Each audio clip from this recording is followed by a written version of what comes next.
Hey, happy to see you here today. This is our first show for this year. Welcome to Getting Real with Paula. And I want to start by wishing every single one of you for this 2021 much love, happiness, and peace. So, for most of us, we are starting this year with tighter public health restrictions. I want to remind you of the positive contribution we can still make in our respective environment if we keep a positive outlook on life and the many, many, many blessings that we are still experiencing on a daily basis. Even though things might be tough, there are still certain things we have that we should take the time to appreciate, be it food on our table, roof on our heads, or the people that bring smiles to our face. Talking about smiles to my face, today I have one such individual with me, and I'm so happy to have Suzan Richards from the Cultural Heart Studio with me. Suzan has been a long time staple of joy and happiness for the Ottawa community, and she has touched, I dare to say, thousands in the last 20 years that she has been in business. But enough about me and the monologue. Let's begin our conversation with this dancing queen and uplifting soul. Welcome, Suzan. It is such a pleasure to have you here with us. How are you? And how has 2021 treated you so far? Yeah, well, thanks so much for having me, Paula. This is, I'm honored to be your first guest for 2021. Thank you so much. 2021, no complaints, no complaints. I mean, I have to say 2020, of course, it's been difficult for everybody, but I've had so many blessings that have outweighed the negative. I have absolutely no complaints. I am still living a life of joy and living my best life. And I'm fortunate that I still have life, right? So 2021 has been great. Thank you for asking. And yourself, how's 2021 been?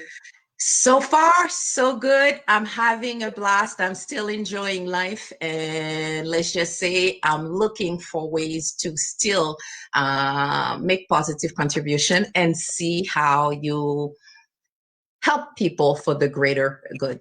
And you do some of it via dancing. I do some of it, whether it's via coaching or via this show, the Getting Real with Paula. So I am doing good. So I'm going to ask you the first question that I'm thinking about because I know you, you know me, but maybe not everybody knows you. So could you tell us a little bit about you and your journey to full-time entrepreneurship? Well, I'll make it short because after I'm in my 26th year, believe it or not, 26th year of owning the Cultural Arts Studio. But it's really only in the last 3 years that I have done my full-time jump. Like as Steve Harvey says, you have to jump off the cliff to check if your parachute's going to open. So my parachute is open. I'm bumping into a few mountains on the way down, but my parachute is open. So the last 3 years, I jumped into doing it full time. I left my job with the city, a very secure job with the city of Ottawa. And I took a leave of absence first. That was scary because I didn't have the same kind of income coming in. And I felt that I couldn't just go into Costco and put anything in my cart. I really had to go with a plan with what I was putting in my cart. And so that was quite eye-opening. But then I also recognized that I still had a lot to learn, even though in entrepreneurship, I had been doing it for so long. I thought I had it all under control, but there was Mm. still so much that I had to learn in the arts. So I was fortunate to get a part-time position with an arts organization that I still work for in a different capacity, managing their office part-time. And that allowed me to learn on the spot, learn on the job, and meet other artists and hear what was happening and really have boots on the ground. So I stayed there for a year, and now I am full-time professional artist, and I can't believe it. This is my life. You know, Yeah. I can't wait to go on a plane where you put occupation, professional artist, you know, declaration. I can't wait to put that in. And so, yeah, I'm a full-time professional artist with Mask. That's the organization that I worked for, multicultural arts in schools and communities. So I get to go into schools across the region, as far as Brampton to Alfred, and teach Afro-Caribbean culture through the arts, as well as work in my professional capacity as director of the Cultural Arts Studio. So that's been my journey, and it still continues. It still continues. And it feels as though you have your hands full. Can you share what the Culture Hot Studio is all about for you, and what is your longer term vision for the studio? Right. Well, the Cultural Arts Studio for me is my heartbeat. Really, it's my heartbeat. It brings me so much joy. You know, sometimes people will say, "Oh, Suzanne, you're glowing," or "You seem so happy," or yeah, because I'm doing what I love. I'm living my Yeah. passion.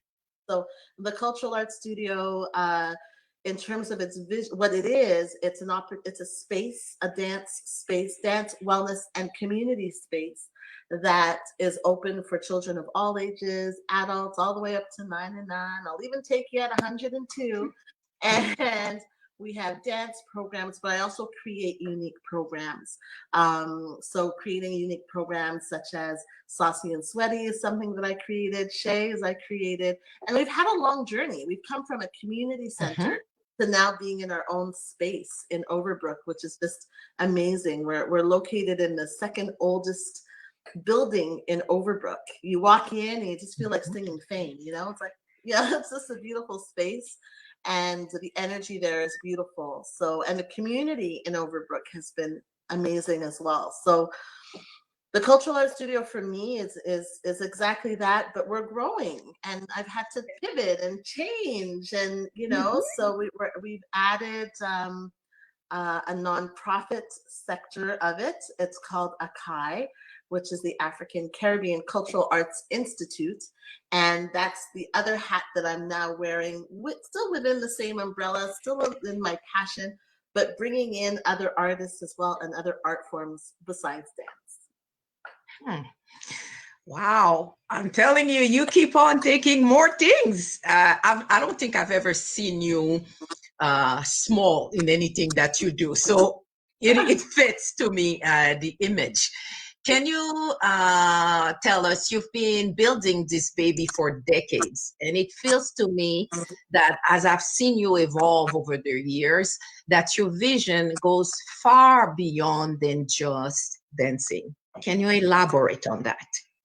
Well, part of part of our folk dances, part of our village is being able to tell our stories and reach people in different ways.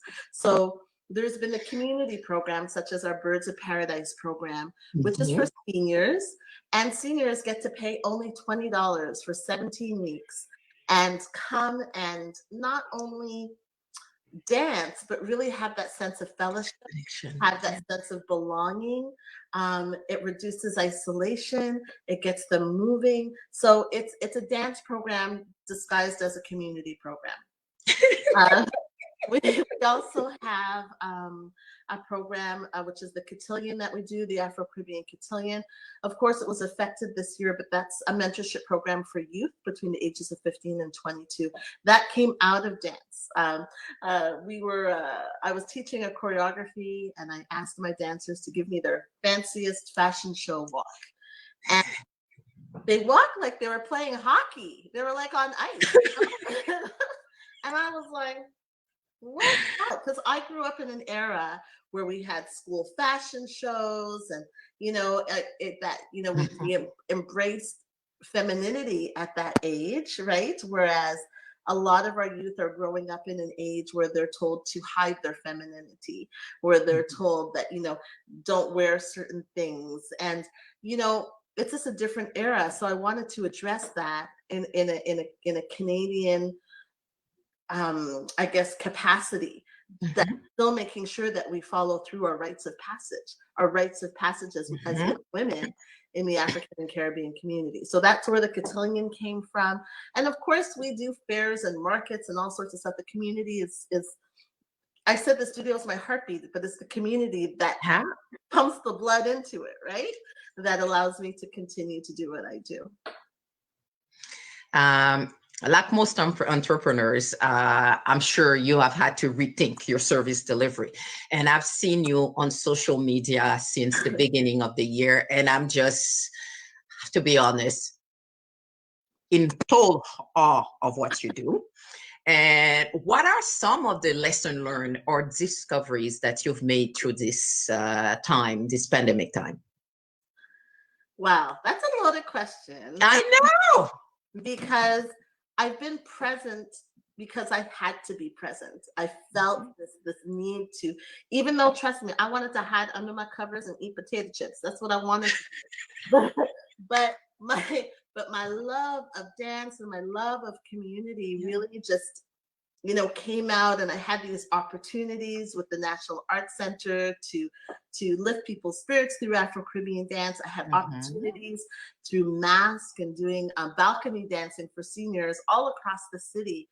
So when I realized how much joy that little 45 minutes of movement, and even if it's on someone's balcony and they're waving their rags, how much joy that brings to them. That's what gave me the strength to be able to do that. I have to be honest, I had moments of just like, whew, okay, wow, that's a lot, and so I had to learn how to balance. And sometimes I have to tell you that when you don't know how to balance, the universe comes in and balances it for you. So I just before in November, I had started rolling really, really quickly again. And I was kind of back into my routine, I was like Tina Turner, I was like going. and, and then the universe was like, all right, we're going to take away your voice. We're going to take it away. And I had laryngitis and I had to stop. I had no choice but to stop. And when I stopped, I realized how tired I was already. And I had just started getting back into it. So just a reminder for balance. That was the universe slapping me upside the head. Take away your voice. That's it. You're going to sit down and you're going to take some time for yourself. So that it's, yeah. The question that comes to me, and I'm not sure whether your answer would be related to what you just said. What was the hardest, or what is the hardest lesson that you have learned, both as a mom and as an entrepreneur? Because there has to be quite a few things you've had to adjust. I've got a lot of adjusting to do. I'm my 2020. I called it my year of full bloom. Okay, it's my year. Every year I give a theme. Okay, and I haven't given myself a theme for 2021 yet, so don't ask me. But for 2020, it was my year in full bloom, that I was going to be my authentic self. Not only my authentic self in the community, or the face that people see, because there is that face where people see, oh, teacher Suzan, she's so holistic, and she never drinks rum, and she never there's, there's that whole community face, but then there's also my mom face. 2020 brought a lot of changes. I'm a single mom, and I moved, and I sold my house, and just really had to come into my authentic self, but also my authentic self with my spirituality. A lot of times we think that I had a lot of stuff that was in the background for me that I never really put out front, because I was scared of what people would think. What would people think if I started to talk about my African spirituality or those roots or the orishas, or if I publicly did that? Also balancing, I believe in God. Don't, let's not get it twisted. But I also believe in other things as well. So what would happen because of that face that people think, that people who are in the public or work in the public or work in community, of what people think? And I had to get to the point of, who cares? Who cares what people think? So my biggest lesson would be my who cares, would be my so what. Yeah. So I'm living my best life, doing what makes me happy. I'm I'm dancing. I wear what I want to wear instead of worrying about, oh, what are people gonna think? If I wear this, or if I go a certain place, what are people going to think? If I choose to, I don't know, go sit on a patio and have a Moscow mule, and it's funny because some people listening might be like, well, what's the big deal about that? I've been judged. People like, oh, Teacher Suzanne, is that alcohol? And it's like, yeah, anybody who knows, with limitation. I'm the moderation. Exactly. I'm the cheapest date out there. One drink, I'm good. But what happens is that people would judge. People would judge, and I had to really just be like, whatever. Whether I chose to go eat Afghani food or Thai food or whatever, I would always be worried because I know my truth. I know my truth, that I support the community as much as I can, but there's nobody in the community that makes, my shrimp fried rice. So I've got to go elsewhere. Right. So I try as much as possible, but yeah, so I think my biggest lesson was understanding that someone might judge me, but it doesn't affect me. It doesn't change who I am. It doesn't change the essence of who I am. And I think the other lesson, especially through divorce, was reclaiming my name. That was huge for me. People, I'd introduce myself, and they're like, is that, and kind of those accomplishments that I had before under a different name are still my accomplishments. Yes. And I'm so proud of them. And because that's who I was, and that's who made me who I am today. So I think that reclaiming my name as a woman, after being known as something else for 18 years, has been quite a challenge, so big lesson. Yes. And I have to say, you are glowing. I'm sorry. I just have to say, single or not, she is glowing. And I remember we've met years ago when my kids were barely 4 or 5 and a little over that. And I remember even then, because you mentioned that you had to reclaim your name. I remember the very first day I met you, it felt like, wow. It's just, you were so different than the expectations. And I can appreciate when you make the comment to the effect that people judge, because we still have those in communities, in the larger world, those expectations that people place on us. And sometimes we take them in without even realizing. And we find ourselves in all kinds of situations, like taking a drink in a restaurant in an early evening. I am not underneath the table, so am I allowed? So yeah, I totally understand. It's about being authentic. And if and it's not a compliment, I'm just gonna tell you, from the very first day that I've met you back then, authenticity has always come through. Your heart for people, your heart for dancing and for the community, to me, has always shown through. Thank you. So, gonna move into another area. Okay. If you know me, anybody who knows me lately knows that I'm all about boundaries. Mhm. What boundaries have you implemented in your personal and professional life that has created the most personal growth or space for you? So in my professional life, because of everything that's happening, I feel like I've had to kind of start back at zero.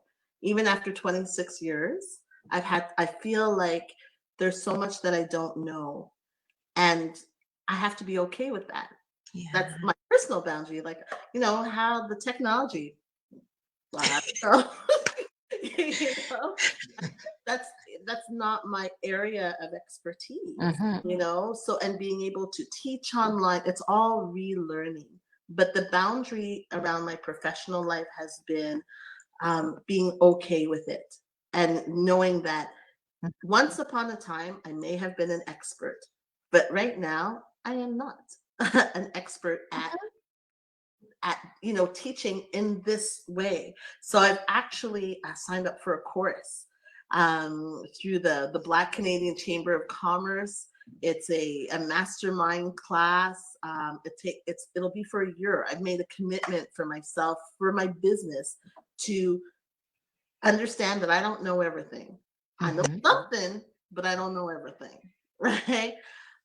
In my personal life, wow, it's a heavy question, because in my personal life it's been about being who I truly am, being 50 and single again.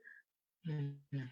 Woo, girl, it's not the, It's a the big. the boundaries that you have to place. The internet has it shocks me what people send over the internet these days, and has to be like, okay, whoa, I didn't ask for a picture of that, sir. Thank you. I'm sorry. Yeah, true. And I'm kind of like shocked at, dating over 50, right? And Mhm. the boundary of really, like, this is who I am. I need nothing from another person other than to accept me as I Mhm. am, and to Mhm. accept the gifts that I give. You know what I mean? And I feel that the boundary has been, well, what can I do for you? It's like, you know, it's like Hold on. I'm good. I'm good. You know what I mean? I'm financially secure. I'm good. I love what I do. You can support me. We could be, supportive, as I can also support you. But if you're expecting a, over 50-year-old woman to come and do your laundry, I have a story to tell you. It's not going to happen. If I'm doing a load of laundry and you have stuff that's dirty, I'm gonna throw it into. This is not a true story, by the way. But I'm just saying, it's just a metaphor that Mhm. you have. I've learned so much about relationships, not only about relationships with romantic relationships, but with relationships with other women, my friends, you know, Mhm. and learning to listen to my instinct. That has been Mhm. huge for me. Listening to spirit and letting spirit guide me has Got been you. has been my boundary. If my spirit, you know how Caribbean people are, my spirit don't take something. My spirit, nope. And my kids will tell you, they'll ask me to go someplace. This is pre-pandemic. Mom, can we go wherever? And I could say yes, but then I'll be like, you know what? Spirit tell me I can go. You Mhm. know, and they're okay with it. But that's, again, Mhm. me being open with them about Mhm. my beliefs, my feelings, my authentic self. So yeah, I'm just letting spirit guide me. And I would say for me, always go with authenticity and that intuition within. There are so many things that we know within that we don't give enough credit for. So Right? by recognizing this, you're actually making more space for yourself. Yes. My Thank take. you for that. Thank you for that. And it's the utmost truth. I feel that I feel the change. I feel the shift. Realizing that people might call it selfish, but it's not. It's taking care of self. That's where the whole word comes from. Self is the big part of it. And then there's a letter I. So taking care of myself, you know, Mhm. it's okay. And especially for women, especially for women of African and Caribbean descent, Yeah. we're really not good at taking care of ourselves. So I'm happy it's part of what I do at the studio, but I drink my own juice. You know what I mean? And it's important, as you say, to drink your own juice because I think, and I totally agree with you, as females and also as member of our community, there's this sense that we're meant to take care of everybody. And if there's a little bit of overtime, then okay, have a glass of water. So it's just like, oh no, we need a lot more of that because at least I know for me, I've seen you work in that field for years. I've seen you give and give and give way more than you would have in other classes. But most of everything, what I remember is that sense of being at home, um, being in that community where people, and I'm sure, and I see some of your posts, it's like people do things for you because they know you and your heart. So from that, it's a completely different conversation. And it's important for us as women to realize that we don't have to keep overperforming, overproducing for people to actually acknowledge that we are good enough, that we have a reason for existing aside from the cooking, the taking care of XYZ. So yeah, definitely. Next question for you. oh, I'm on the What hot. would be the top three nuggets that you would give to women interested in building their idea into reality? And I'm talking as large as you want to go, be it in a business, be it in a social enterprise, or being in wanting to become more of a leader myself. My biggest advice would be to have a plan and write it down. Don't, because a lot of us have a plan. We think of all these great ideas, but we don't write it down. Mhm. So have a plan, write it down. Then turn your plan into a business plan. There's a difference between I just want to do this and actually putting it into what in the format of a business plan. Then recognize that you're going to have to change your business plan as life changes. Sometimes we write a business plan. If if I take my business plan of 26 years ago, it no longer applies, right? My business plan changed once the Yes. pandemic hit. It's probably changed 6 times, Mhm. since the Mhm. pandemic hit because business changes. Mhm. My other advice would be don't be afraid to ask for help. You mentioned people helping me, and that took a long time for me to be able to accept. I Mhm. have to admit, because my superwoman cape is velvet. It's velvet. It's got some kente cloth around the edges. It's real nice. Okay. And it took a long time for me to realize that I don't always have to be walking around with my Yeah. superwoman cape, no matter how beautiful it is. It took a long time Mhm. to figure that out. Mhm. So, and accepting help, even as little as it is. I have Yeah. seniors that come in with like whole chickens. Here, Suzanne, eat. You know, and I'm in my mind, I want to be like, oh my gosh, do I look that bad? Do you think I was hungry? Instead of realizing it and taking it as a gift that he's saying, you know what, you've had a long day at the studio, so here's a chicken so that you don't have to cook for your kids at the end of the day. Mhm. Mhm. So understanding that your narrative, your self-talk isn't necessarily the same as what the intention is and how Yeah. that's coming in. So I think that would be the other biggest lesson. So the other part is the third, that was two, right? Yeah. The third is be quiet and be still. You just, if you have a dream, you don't need to go and tell everybody. You don't need to go and I'm thinking about doing this. What do you think? And allowing other people's Negativity. yeah, whatever it was. Oh, you know what I think you should do? I think you should no. Listen. I can't tell you how many times that's happened to me, that I've had an idea or had a thought, and I wasn't quiet about it. I didn't just do it, Mm-hmm. you know, and I allowed other people's influence to Mm-hmm. either deter me or change my path, just to end up on the same path anyways. So Mm-hmm. it's a waste of time. Be quiet, be still, and when you're ready, sure, share it with people that you trust, Mm-hmm. to give you like real advice, or real, like that third eye, they call it. In the Mm-hmm. arts, we call it the third eye. I could do a choreography and I might think it's beautiful and fantastic, and there's going to be people in the audience who are going to love it and not like it. Here, what we do is, our teaching team will look at something and be like, that part reminds me of this. And it's like, oh, that's not where I was going. Let me tell it a different way. But it Mm-hmm. allows me to recreate it and for me to do it differently. So yeah, being quiet and just being still with your dreams, and knowing that it's your dream, nobody else's. It belongs to you. Own it and just let it flourish and grow. Mm-hmm. I think for a lot of us, when we, especially, I would say, especially when we leave the predicted path, there's that challenge of wanting to check with other people. But sometimes, as you say, the more people involved, the less of you is able to show through.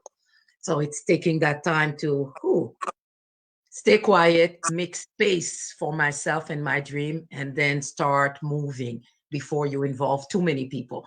Advice, insight, great, but be selective, as you say. So, if you had one key message you would want to leave with our listeners, what would that be? One key message. Choose a life of joy. Yes. Yes. Yeah. It's truly what's gotten me through um, everything. My journey, my everything, motherhood, Mhm. business, friendships. It's my little motto. Maybe that should be my 2021. Choose a life of joy. Yeah. If I want to eat pancakes at 8 o'clock at night, I do. You know, and this, and because it made me happy in that moment. Mhm. It's okay if I have to eliminate people from my life in order to be happy. Then Mhm. that's okay. It's okay. So yeah, choosing a life of joy, whatever makes you happy, whatever brings you joy. Mhm. Life is short, you Yeah. know, it's too short to be wasted. And I just think that if we choose a life of joy and use that as a basis for our decision making, Mhm. then you will truly be happy. So I'm just trying to be happy, Yeah. I just want to live a life that I'm constantly smiling. Yeah. I think I look better when I smile. I Yeah, because we know this thing about the black woman eyes when they're Yeah, not happy. So oh, we don't want that. I can tell you a lot of things with my smile and my eyes, regardless of how I feel. So yes. but I just And feel smiling it just makes such a difference. Sometimes it's and I think that's one of the reasons why now in the current state that we are with people wearing masks, you're not seeing that smile. You're not seeing that friendly smile in the grocery store. You're not seeing that, everybody's looking like this and you can't tell. So I've been practicing smizing, like doing like this little things with my eyes to, I'm not winking at anybody. and they're wondering whether it is sending the actual message I wanted to send or not something else. And sometimes it's just, you know what? You don't know, but I'm smiling at you right now. So the And person figures that out. Question for you. How do people get in contact with you if they want to know more about you, more about your foundation? yeah, the best way, is either through our website because all of our contact information is there. So cultural Okay. arts with an S studio.com. You can call me, 613-863-3493. You can email me, culturalartstudio@gmail.com. Once the pandemic is done, come visit me. Stop by the studio and come and see the space and It looks experience. amazing, by the way. Thank you. Thank you very much. And we have so much more growing to do, especially as we're merging Akai with it. So, our reference libraries coming, like all sorts of programs, music, all sorts of programs are coming. So I can't wait for the pandemic to be done. I'm going to go on a plane, go sit on the beach, recharge vitamin D, and then come back and be ready. Yeah. Right? And yeah, so that's how people can get in touch with me. And if you can't get in touch with me, it's because I'm getting in touch with myself. Which is good. So message to everybody, make time for yourself. It is not selfish, it's about self-care. I cannot pour from an empty cup. So therefore, Suzan said, if they can't reach you, it's okay. Take care of you. Exactly. Leave a message. Like, we live in an instant society. People will call and call again 5 minutes later. I'm like, I was teaching, or I was unavailable. Yes. And I don't have to tell you what I was doing. Just unavailable. Yeah, we just need to Space. just breathe and understand that your contact, your communication is so important to me that I might not return the call right away, but it's because I want to take the time to be able to have the conversation and discuss your wellness journey with you. I don't want to just be like, hey, da da da. So hopefully we'll get some funding and we'll be able to hire a receptionist. But in the meantime, it's me. I am reception, dance teacher, janitor, as well as mother, entrepreneur. You also work. You still work at with Mask, because I've seen you do things. I do. And it's the funny part. I'm so thankful for that work, because it has opened doors that I've been trying to kick down for a while. It's hard to get into schools, but when working under Mask, because we're all vetted, we're auditioned, we are police checked, we are, what I mean? Like, it's not just anybody who's going in to teach these students. So I consider it an honor. And the other thing I want to say is, if there's any artists listening, please value your work. Please value your work. I cannot say it enough. Nobody walks into a hospital and says, excuse me, would you like to donate heart surgery? Or would you like to donate? Like, nobody asks that. Nobody walks into a dental clinic asking, for, can you donate a crown for my next fundraiser? You know what I mean? Yeah. People don't do that. I'm a professional artist. This is what I do to feed my family. So yes, it feeds my soul, but this is what I do full time to feed my family. So respect the artists, respect painters and singers. So you can't just be like, oh, just sing a little something. We prepare. Just do a little something. You're a dancer. Yeah, and it's thank you for flagging that, because I think in our larger society, there are jobs where people feel it's easy. I don't think you studied hard enough for it, so therefore it should be free. And I'm looking at it from the perspective, there are decades of wear and tear in that body that allows me to stand up and mastermind that stage for your pleasure. Please give me my own. And we prepare for it. We don't just like. No. And I love it, because I've seen you dance. I've been in your class. My children have been in your class. And I know the creativity and sometimes the way we're on the outside looking as though, oh, no, Susan can do this in a split second. Yes, she can, but that's because of the expertise and the years of experience. It's not just because, hey, I was lazy. I just thought of it. Let's do this now.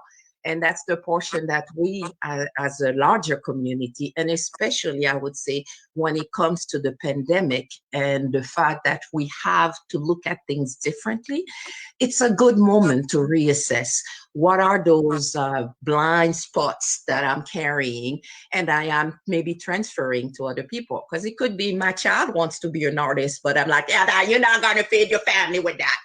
Now they can say, Suzanne does, and that's the part where, as parents, as I would say, as a community, as support system, need to look at things from a different perspective. If pandemic has shown us anything, it's this sense that what we take for granted is often what nourishes us in times of stress. Mhm. So I'm telling you, you love what you do and it shows. Thank And you. that's also, chances are, what nourishes you and allows you to go through whatever hurdle life throws at you. Because guess what? Hurdles will take place. Girl, the only good thing is I know how to like leap over them really prettily. But as a dancer, we know how to fall. Yeah. Yeah. And we take falls. Like, I don't want anyone to think that, it's all perfect and rosy and all that kind of stuff. This is 26 years in the making. This is Mhm. 26 years of being scared to take that jump and being scared to leap over that hurdle, like you said. But it's learning how to fall, right? Yeah. Learning, got to roll with it, And and then right back up. get right back up, because nobody else knows. Like I always say in dance, no one else knows that you made a mistake unless you tell them. If they don't know what you were trying to express. That's it.